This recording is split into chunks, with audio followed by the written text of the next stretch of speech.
पूरे राज्य में लोग बाबूलाल जी को सुनना चाहते हैं, देखना चाहते हैं, काफी पसंद करते हैं लोग बाबूलाल जी को। और बाबूलाल जी को पसंद इसीलिए किया जाता है कि बाबूलाल जी बेबाक तरीके से गरीब गुरबा के पक्ष में बात को उठाते हैं। और लोगों ने उनका 27 महीना का जो कार्यकाल भी देखा है वह काफी अविस्मरणीय है। आज उन्होंने मंच से भी कहा कि उन्होंने अपने कार्यकाल में बालू को फ्री कर दिया था, केंद्र पत्ता को फ्री कर दिया था, गांव वाले को दे दिया, पंचायत वाले को दे दिया कि अगर इससे कुछ फंड जनरेट होता है तो उससे गांव का भला हो, पंचायत का भला हो, पंचायत का विकास हो। इसलिए उपस्थिति तो आपको सहज आप अंदाजा लगा सकते हैं कि बाबूलाल जी का क्या लोकप्रियता का ग्राफ है। आज भी चीज जब देख रहे थे, जब हम यहाँ पहुंच रहे थे तो एक बहुत ज्यादा संख्या में मुसलमान लोग भी थे। हमने उनसे पूछा कि कहा जाता है कि मुसलमान भाजपा के विरोधी होते हैं, जबकि उन्होंने कहा कि हम भाजपा के विरोधी नहीं, हम लोग भाजपा के हिमायती हैं। और खास करके आपका नाम लिया उन्होंने कहा कि उनके कारण हम लोग ही भाजपा के साथ। नहीं, देखिए, ये भारत का लोकतंत्र और लोकतंत्र की एक खूबसूरती है। विभिन्न भाषा भाषी, विभिन्न धर्म के लोग इस देश में आपस में काफी मेल मिलाप के साथ रहते हैं। भारतीय जनता पार्टी को भी अल्पसंख्यक से कोई बैर नहीं। कुछ तुष्टीकरण करने वाले लोग, जैसे सपोज कांग्रेस पार्टी भाजपा का भय दिखा करके अल्पसंख्यकों का भय वोट लूटना चाहती है। ये भारतीय जनता पार्टी में, मैं तो हूँ भारतीय जनता पार्टी में। यही कब्रिस्तान जब लुटा रहा था, कब्रिस्तान के ऊपर से रोड जा रहा था, मैं वहां पर जाकर पुरजोर विरोध किया। इसलिए आप कभी मत सोचिए कि भारतीय जनता पार्टी किसी अल्पसंख्यक का विरोधी है, कभी नहीं है। हाँ, कुछ लोग जो तुष्टीकरण की राजनीति करते हैं, भाजपा का भय दिखा करके अपनी झोली में वोट डलवाना चाहते हैं। सामंतवाद कब तक खत्म हो जाएगा? लेकिन आज भी आप सामंतवाद की बात करते हैं, कहाँ पर? नहीं, सामांत देखिए, मैं क्या कहा, मैं जिंदा रहूं, मर जाऊं, फांसी चढ़ जाऊं, लेकिन मैं गरीब गुरबा का हमारे सामने कोई हक हनन करे, ये सत्तर तिवारी बर्दाश्त नहीं कर सकता है।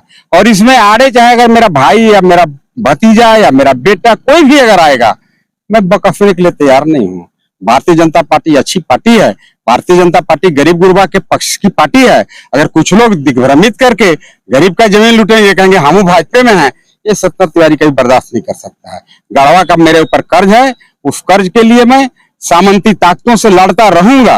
अभी ही आपने देखा होगा फरठिया में 25 एकड़ गरीब गुरबा आदिवासी दलित का जमीन यही के भैया जी लुटवा रहे थे।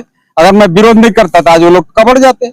रंका में चले जाइए, वहीं गढ़ परिवार के लोग 25 एकड़ मजरुआ जमीन के माल बनवा लिया। अब बगल के 3.5 एकड़ जो अति पिछड़े समाज से आते हैं, चंद्रवंशी हैं, साहू समाज के लोग हैं, जिनके पास पट्टा तक है, उनका जमीन वहां का एफडीओ लूट के उस पर बिल्डिंग बना रहा है। बोलता है सत्तर तिवारी विकास विरोधी है। अरे विकास का क्या ही पैमाना है क्या कि गरीब को उजाड़ दो? इसलिए किसी के हम विरोध में नहीं है। सामंती ताकत भी अपना लूर लक्षण अगर सुधार लेंगे, मान लीजिए गरीब गुरबा के पक्ष में वो भी खड़ा हो जाएंगे, मेरा उनसे ज्यादा फ्रेंडशिप किसी से हो नहीं सकता है। लेकिन वो लोग तो मिले हुए हैं, वर्तमान यहाँ के भैया जी और राजा जी दोनों मिले हुए हैं, दोनों मिलकर के गरीब को तबाह करने में, उजाड़ने में लगे हुए हैं। तो उसमें फिर सत्तर तिवारी, मैं तो कहा अगर मेरा बेटा भी गलत करेगा तो मैं माफ नहीं कर सकता। इस संकल्प यात्रा के तहत आम आवाम तो संकल्प ले लिया हुआ, इतनी भीड़ थी, हम भाजपा के साथ होंगे, भाजपा को वोट देंगे। लेकिन वो लोग जो मंच पर रहने के बावजूद भी भाजपा में विरोध होने का काम करते हैं, मतभेद होने का काम करते हैं, क्या वो भी संकल्प लिए होंगे? 100% वो लोग भी संकल्प लिए हैं कि भैया जी के फिर जिताएंगे। क्योंकि सत्तर तिवारी अगर कहीं जीत गया तो जितना हम लोग हुमच के जमीन लूट रहे हैं, सब लुटाई बंद हो जाएगा। आप भी पता लगाइएगा, हम 10 साल विधायक रहे, कोई मैया के लाल गरीब गुरबा के जमीन नहीं लूट पाया। मैं कोई राजा महाराजा सामंती जो गरीब गुरबा के विरुद्ध लड़ेगा, उसको मैं खन के गाड़ने के लिए ही पैदा हुआ हूँ।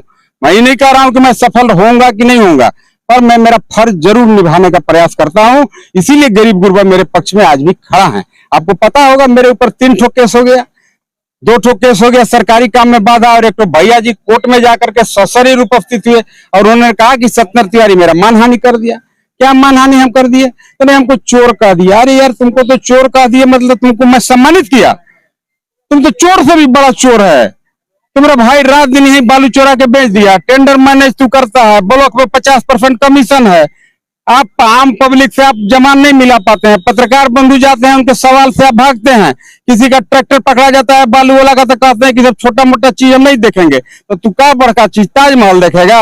यही लोग वोट दिए थे। किसी का मोटरसाइकिल पकड़ा गया, अगर चल गया भैया जी फिर पैरवी कर ला, भैया जी वो कहता है चटियार, ये सब छोटा मोटा बात।